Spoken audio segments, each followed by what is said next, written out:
십자가는 고통의 자리가 아니라 하나님이 세상을 이처럼 사랑하사 그 사랑하신 사랑의 행위, 실제적인 면이 드러나는 가장 극적인 곳이 바로 십자가 아니겠습니까? 우리가 사랑이라는 단어를 많이 이렇게 저렇게 사용하죠. 그런데 사랑이라는 그 의미 속에는 헌신하고 그리고 나눠주고 베풀고 보듬어주는 것이 사랑의 본질이지인데, 사람들은 사랑한다고 말로 하면서 이렇게 저렇게 이해타산이 그 사랑 관계 속에 얽혀 있습니다. 그래서 이해타산이 자기에게 해롭거나 이익이 되는 그러한 일이 나타날 때는 냉정하게 사랑보다도 먼저 이익을 추구하고 그리고 손해보는 것을 참지 못하는 그러한 모습이 사랑이라고 외치는 그 사람들 관계 속에 그러한 일이 비일비재해 벌어지고 있죠. 그렇게 하면 그 사랑은 실제적인 기쁜 사랑일 수도 없고 참다운 사랑일 수도 없고, 그 사랑은 언젠가는 이제 깨어지고 멀어질 수밖에 없는 것이 사람들이 입술로 하는 그런 사랑이라는 표현입니다. 그러나 하나님께서 세상을 이처럼 사랑하사 그 사랑하신 것은 사람들이 누구도 그 사랑을 가히 짐작할 수도 없고 측량할 수도 없는 깊은 사랑. 왜냐하면 창조주 하나님께서 피조물인 인간을 위해서 목숨을 내놓는 그런 깊은 사랑. 우리가 그 사랑을 인간들의 삶 속에서 조금이라도 이해할 수 있는 부분은 부모가 사랑을 하는 그 사랑의 모습 가운데 한편 우리가 이해할 수 있는 부분이 있잖아요. 부모는 자식을 사랑하되 가능한 최선을 다해서 모든 것을 아낌없이 주는 것이 정상적인 부모의 마음이죠. 그러나 그 사랑만 가지고는 하나님께서 우리 죄인들을 사랑하신 그 십자가의 사랑을 우리가 깨달을 수가 없습니다.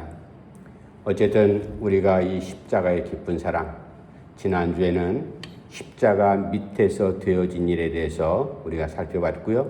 오늘은 본문 말씀 요한복음 19장 28절에서 30절 말씀을 통해서 십자가에 달리신 십자가의 예수님, 십자가에서 일어난 하나님의 사랑, 십자가의 사건을 우리가 말씀을 통해서 함께 상고하면서 은혜를 나눌까 합니다. 십자가는 사람들이 얘기하는 그러한 죽음과 절망과 그리고 패배가 아니라 다시 시작하는 생명의 샘이 솟아나는 그러한 아름다운, 정말로 인간으로서는 이해할 수 없는 놀라운 것이 십자가 안에 숨겨 있는 것을 그리스도인만이 그것을 체험하고 경험하는 가운데 깨달을 수가 있죠. 세상 사람들, 당시 특별히 유대인들이나 로마인들은 그 십자가가 사형틀로서 정말로 치욕적이고 모든 삶이 거기서 끝나버리는 그러한 절망적인 것이 바로 십자가였지만, 우리는 십자가를 붙잡고 한평생 십자가의 은혜 가운데 살아가지 않습니까? 그러니까 세상 사람들이, 믿음 없는 사람들이 우리를 바라볼 때는 바보처럼 보이고 정말로 저 사람들 정신 나간 사람들 아니냐, 십자가가 뭐 이렇게 중요하냐. 그러나 우리는 십자가의 의미를 알고 십자가를 통해서 하나님께서 나를 사랑하시는 그 사랑의 의미를 깨닫기 때문에 우리가 십자가 밑에서 십자가를 바라보면서 십자가를 짊어지고 십자가를 품에 안고 그렇게 살아가는 이유가 거기에 있다라는 사실입니다. 이제 오늘 본문 말씀 우리가 수도 없이 살펴봤고 십자가 위에서 달려 돌아가신 예수님의 그 처절한 모습을 우리가 오늘 저녁도 다시 한번 말씀을 상고하는 가운데 십자가에서 죄인된 우리를 위해서 보여주신 주님의 모습을 우리가 다시 한번 말씀을 통해서 묵상하겠습니다. 먼저 28절에서 29절 말씀인데요. 28절, 29절 말씀 제가 한번 읽어드리겠습니다. 그 후에 예수께서 모든 일이 이미 이루어진 줄 아시고 성경을 응하게 하려 하사 이르시되 내가 목마르다 하시니 거기 신포도주가 가득히 담긴 그릇이 있는지라 사람들이 신포도주를 적신 해면을 우슬초에 메어 예수의 입에 대니. 십자가에 달리신 예수님의 고통, 사람들은 그 고난과 아픔을 이해할 수가 없죠. 물론 더 큰 육체적인 고통을 받고 그렇게 생명을 잃는 사람도 있지만, 그러나 아무 죄도 없으신 예수님께서 십자가를 지시면서 당하신 그 고초, 재판받으시면서 끌려가서 모진 고문과 그리고 욕설과 조롱 가운데 십자가에 달리셨던 그 예수님의 고통, 그리고 십자가에 달리실 때 양편에 발에 큰 대못을 박히시고 허리에 굵은 창으로 찔려 모든 피와 물을 다 쏟으신 예수님, 그리고 머리에는 가시면류관을 쓰시고 피가 줄줄줄 흘러내리는 그 험악한 그 십자가 위에서 그래도 주님께서는 우리를 위해서 십자가를 지신 그 사랑, 그 사랑은 제가 우리 서론에 말씀드렸지만 부모가 자식을 위해서 모든 것을 그렇게 헌신하고 내어주듯이 주님께서 이 땅에 오신 목적과 십자가에 달리신 의미를 이미 당신께서는 아시잖아요. 그러니까 그것을 어떻게 하든지 구원을 이루기 위한 당신의 모든 사랑을 거기에 다 담으셨다. 한마디로 인류의 모든 죄의 짐을 짊어지시기 위해서 십자가에 달리신 예수님, 우리가 십자가를 바라보면서 십자가 하면 바로 예수님하고 우리가 연결하지 않을 수가 없지 않습니까? 예수님이 왜 십자가에 달리셨을까? 그 인류를 위한 대속의 죽음, 그 인류라는 단어 속에는 현재를 살아가는 나도, 그리고 내 후손들도 미래 예수님을 믿고 따라가야 될 모든 믿음의 사람들이 다 거기에 포함되어 있다.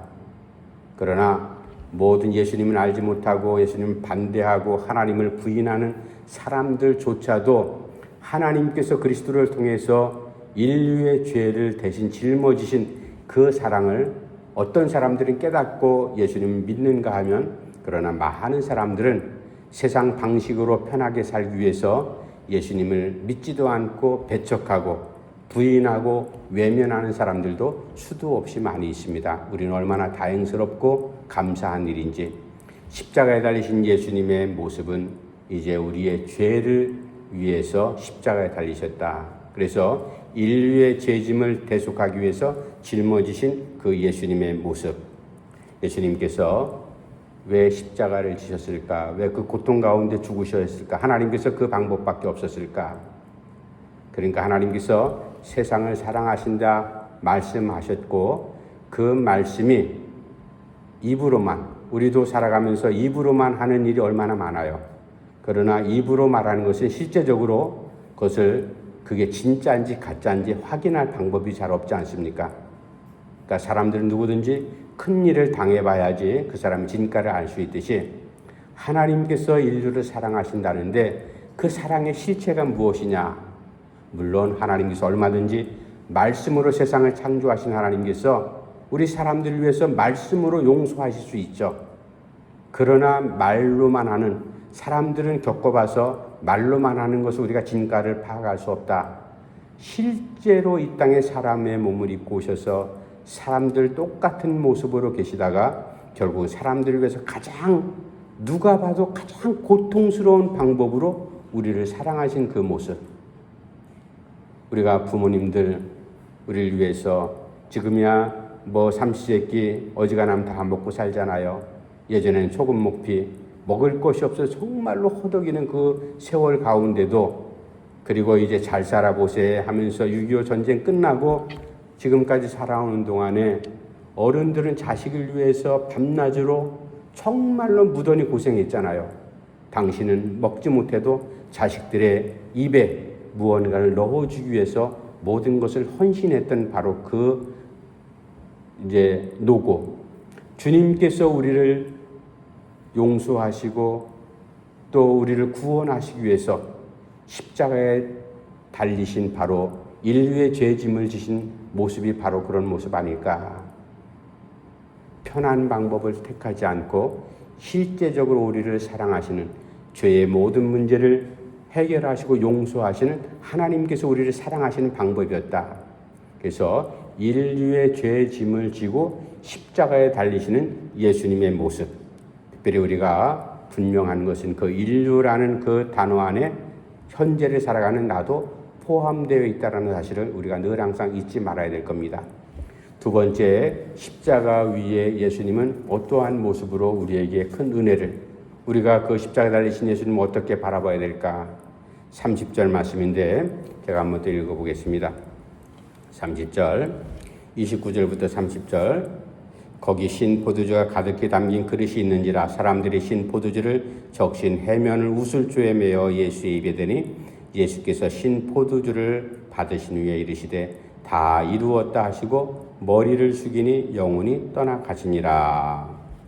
주님께서 신 포도주를 마시고 난 다음에 내가 다 이루었다, 구원의 완성을 선포하시는 예수님.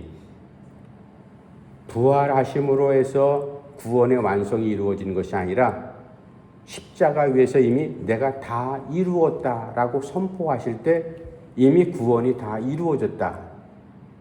구원은 죄를 용서해 주심으로 우리의 죄의 문제가 해결됐다. 그러니까 사망의 문제가 해결됐다. 그래서 이게 바로 구원의 완성이거든요. 물론 이사야 53장이라든지 시편 22편을 통해서 예언해 주신 바로 그 구원의 고통의 모든 것들, 그 말씀을 응하게 하시는 주님의 말씀이기도 합니다. 내가 다 이루었다. 당시에 로마인들은 이제 지금 말하면은 우리가 뭐 주방에서 쓰든 뭐 일할 때 쓰는 스펀지라는 거 있잖아요.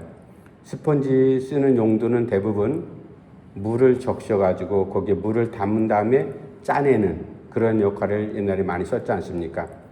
그러니까 로마 사람들 당시에도 그와 유사한 방법으로 그 해융이라는 바다의 식물도 아니고 동물도 아닌 그러한 이제 식물체를 채취해 가지고 그것을 가지고 물을 묻힌다든지 무언가 묻혀 가지고 짤 때 그런 용도로 썼던 게 바로 해융이거든요. 이제 예수님께서 내가 목마르다 그렇게 하니까 그 소리를 듣고 아래에 있던 로마 병정들이 장대에다가 해융에 이제 신 포도주, 자기들이 이제 싼 포도주 그 식초까지 타가지고 아주 신 것을 예수님의 입술에 대는, 이것도 다 성경을 응하게 하는 그러한 말씀이었죠. 그렇게 그것을 입에 적시고 그것을 이제 뭐 잡수지는 않았겠지만 그렇게 한 다음에 내가 다 이루었다라고 선포하시는 이 주님의 말씀. 다 이루어진 이 구원의 선포를 이루는, 이미 이 다 이루었다라는 것은 지금도 다 이루었지만 계속해서 이루어진 것이 유효하다.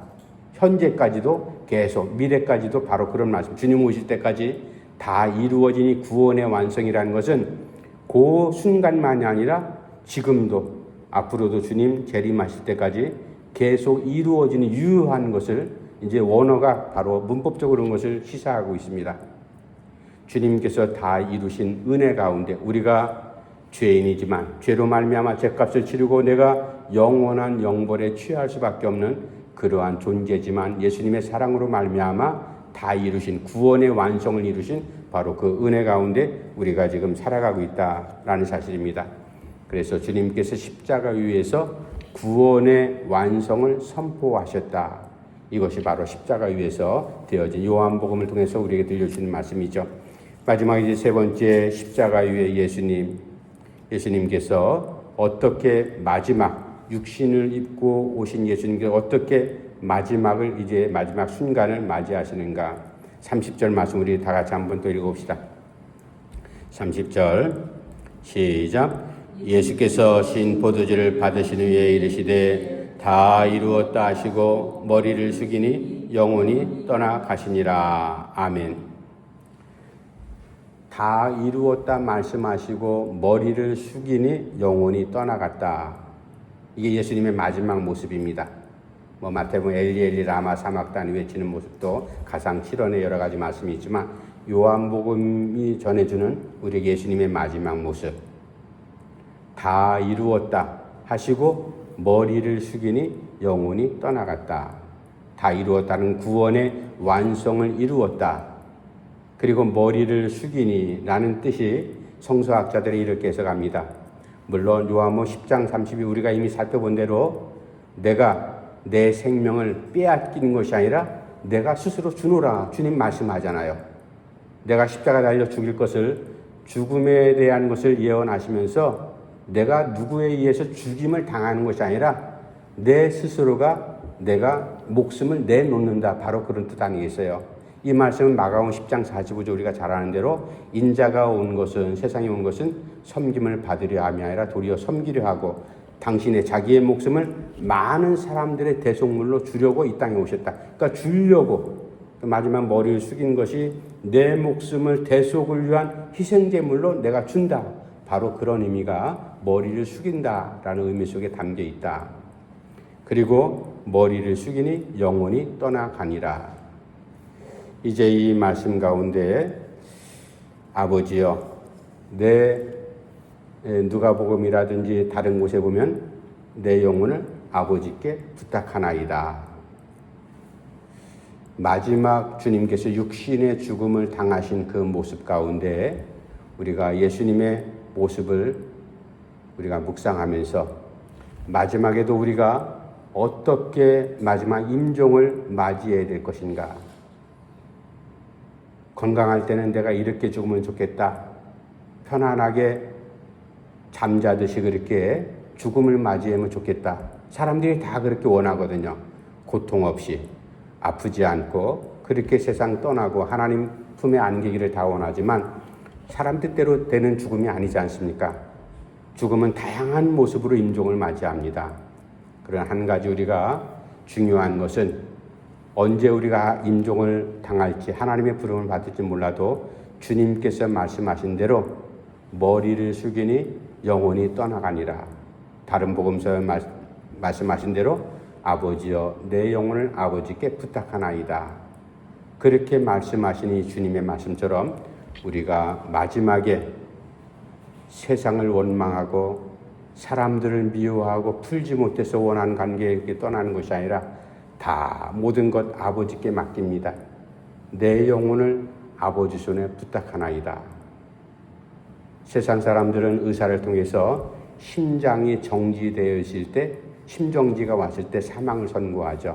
그러나 성경에서는 영혼이 육신과 분리되는 상태를 죽음이다. 그렇게 이제 우리에게 정의하고 있습니다. 영혼이 떠나가다. 그러니까 우리가 죽는 것이 영원히 죽는 것이 아니라 잠잔다. 또 아버지 품으로 돌아간다. 그리고 우리를 예비하신 본향으로 우리가 돌아간다. 그렇게 표현합니다. 어쨌든 우리가 중요한 것은 살아있는 동안에 내가 하나님 앞에 어떤 신앙을 갖고 살아가느냐. 이것이 대단히 중요한 문제죠. 이런저런 죽음 맞이한다고 해서 저 사람 참 불쌍하게 죽었어. 저런 사람 구원받을 수 있을까? 뭐 사람들이 이렇게 저렇게 평가하고 나름대로 판단하지만 그건 다 바른 얘기가 아니죠. 성경에 누구든지 예수를 주라고 고백하는 사람, 그 사람이 오래 살든 짧게 살든 건강하든 병들든 사고로 죽든 어떻게 죽음을 임종을 맞이하든 그게 중요한 문제가 아니죠. 예수를 주라고 고백하는 믿음으로 산 사람, 그러한 삶이 우리의 삶이 되기 위해서는 십자가에 달리신 예수님의 정체를 우리가 다시 한번 확인하고 십자가를 바라볼 때마다 내가 도저히 인간적인 방법으로는 구원 얻을 수 없는 사람이지만 하나님께서 나를 선택하시고 사랑하셔서 십자가의 공로와 십자가의 은혜로 말미암아 내가 구원받는 존재가 된 것, 하나님 나라의 백성이 된 것, 이거 너무나 감사함 드립니다. 이런 마음으로 이런 믿음으로 우리가 평생 믿음으로 달려갈 수 있기를 간절히 바랍니다. 기도합시다. 하나님 아버지 은혜를 감사함 드립니다. 십자가 아래서 울면서 주님을 바라봤던 믿음의 여인들이 있었고 그리고 십자가 위에서 이제 주님께서 양편 강도에게 또 십자가 아래에 있던 여인들에게 말씀하신 것 우리가 알고 있습니다. 대중요한 것은 현재를 살아가는 나, 십자가 앞에서 십자가 아래서 어떻게 주님을 바라보고 주님을 따르고 주님을 믿어야 될 것인지 우리 한 사람 한 사람이 매일매일 믿음으로 고백할 아버지 하나님의 실로 세상적인 방법으로 살아가는 것이 아니라 하나님의 방법으로 살게 하시고 십자가의 능력으로 살게 하시고 사람들이 얘기하는 절망과 패망과 패배의 십자가가 아니라 승리와 부활과 소망을 주시는 십자가의 믿음으로 우리가 살아갈 수 있도록 예수님의 은혜를 저희들에게 덧입혀 주시옵소서. 예수님의 이름으로 간절히 기도하옵나이다. 아멘.